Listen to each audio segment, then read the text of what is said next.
கந்தரே ஞானம் அருள்வாய் நீ ஞான தண்டபாணியே என்னை ஞான பண்டிதனாக்கிடுவாய்.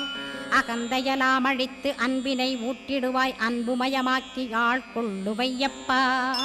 அன்பை என் உள்ளத்தில் அசைவின்று நிறுத்திவிடு அன்பையே கண்ணாக ஆக்கி காத்திடுவாய். உள்ளும் புறமும் உன்னருளாம் அன்பையே உறுதியாக நானும் பற்றிட உவந்திடுவாய். எல்லை இல்லாத அன்பே இறைவழி என்றாய் நீ அங்கிங்கனாதபடி எங்கும் அன்பென்றாய். அன்பே சிவம் அன்பே சத்தியம் அன்பே ஹரியும் அன்பே பிரம்மனும். அன்பே தேவரும் அன்பே மனிதரும் அன்பே நீயும் அன்பே நானும். அன்பே சத்தியம் அன்பே நித்தியம் அன்பே சாந்தம் அன்பே ஆனந்தம். அன்பே மௌனம் அன்பே மோட்சம் அன்பே பிரம்மமும் அன்பே அனைத்துமென்றாய். அன்பிலாத இடம் அங்குமெங்கும் இல்லை என்றாய்.